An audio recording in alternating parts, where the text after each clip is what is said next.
Anarchy Farm.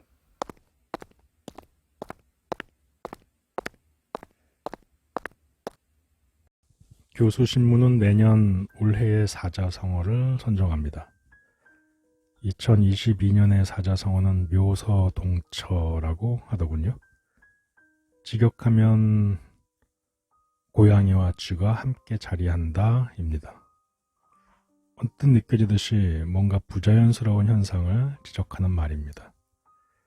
쥐는 곡식을 훔쳐먹고 고양이는 그 쥐를 잡아야 정상이라고 본다면 우리의 현실은 도둑을 잡아야 할 사람이 도둑과 한 패거리, 한 통속이니 문제다. 국가사회의 질서를 무너뜨리는 일이다. 이런 메시지라고 합니다. 교수들이 무슨 이야기를 하고 싶은지는 알겠는데 저는 좀 의아하네요. 고지고대로 받아들이지 못하는 게 아나키팜의 특징입니다. 먼저 이게 2022년을 관통하는 메시지로 적절한가요? 추리를 해본다면 사자성어 몇 개를 두고 대학 교수들이 투표로 선정을 합니다. 그 시기가 11월쯤이니 성남 대장동 사건으로 시끄러웠던 시기와 겹칩니다. 아마도 묘서동처가 지지를 받은 이유겠다 싶습니다. 이해는 갑니다만 다가올 새해에 1년짜리 사자성어로는 좀 모자라지 않나요? 정말 의아한 건 교수들이 이걸 정했다는 겁니다. 모름지기 대학 교수라 함은 한 패거리, 한 통속에 꼭 들어가는 사람들 아니던가요? 극소수 정치권 교수들 이야기가 아닙니다. 국가와 지자체의 정책을 뒷받침하는 우아한 역할에 절대 다수의 교수들이 충실합니다. 예를 들어 농업농촌이 회복불능의 지경에 이르기까지 교수들의 활약은 대단했습니다. 지금도 새로운 명칭의 사업거리들을 끊임없이 꺼내면서 지친 농민들을 가르치려 들고 있습니다. 누가 누구더러 한 패거리 한 통속이라고 지적하는 건지 잘 모르겠습니다. 연말연시에 국회의원이 보낸 단체 문자를 하나 받았습니다. 새해에는 우보호시라는 말을 가슴에 새기겠다고 하더군요. 소처럼 우직하게 행동하고 호랑이처럼 예리하게 사물을 보겠다. 우리 앞에 놓인 문제들을 호랑이의 눈으로 꿰뚫어 보겠다고 다짐을 하는 문자였습니다. 우보호시라. 정치인들에게 인기 있는 사자성어죠. 무슨 마음인지는 충분히 알겠습니다. 그런데 이번에도 의아합니다. 호랑이는 정글의 최상위 포식자 아니던가요?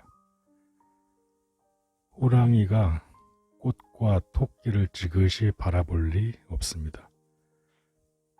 호시탐탐이라는 말이 있듯이 호시는 먹이를 노려보고 적을 째려보는 핏발선 눈입니다. 문자 보낸 국회의원을 개인적으로 좀 압니다. 약한 민중을 먹잇감으로 노려볼 친구는 아닙니다. 하지만 호랑이의 눈으로 상대 진영을 노려볼 가능성은 높습니다. 그런 눈에 익숙해지다 보면 결국 괴물이 되고 맙니다. 소의 걸음이면 소의 눈이어야겠죠. 아래쪽 풀밭을 보고 옆쪽에 서성대는 친구 소들을 바라보는 소의 눈망울이 얼마나 예쁩니까? 지금까지 여러 동물이 등장했는데 이번에는 까치 이야기입니다. 왜 까치까치 설날은 어저께고 우리우리 설날은 오늘일까요? 어떤 왕이 까치, 쥐, 돼지, 용의 도움으로 죽음을 모면했다고 합니다. 그런데 쥐, 돼지, 용은 유명한 12지 동물이라서 각자의 해까지 있지만 까치는 기념할 날조차 없지 뭡니까? 그래서 설날 바로 전날을 까치의 날로 정해주었다고 합니다. 그러니까 음력 섣달 금음날이 까치 설날이니 바로 어저께라는 거네요. 올해 까치 설날은 양력 1월 31일이 되겠습니다. 뒤꿈치를 든 발을 왜 까치발이라고 하는지는 모르겠습니다. 그 까치가 새 까치인지도 잘 모르겠습니다. 여하튼 잠깐은 까치발이 필요할 때가 있지만 계속 그렇게 부자연스러운 까치발로 서 있을 수는 없습니다. 까치발로 키를 재보았자 눈속임입니다.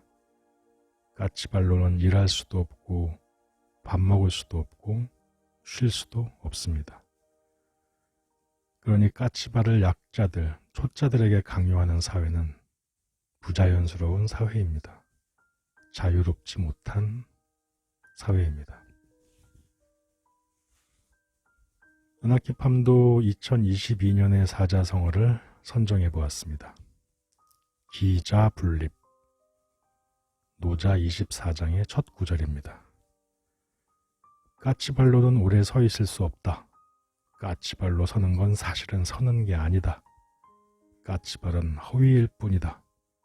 서고 싶다면 자연스럽게, 자유롭게 서라.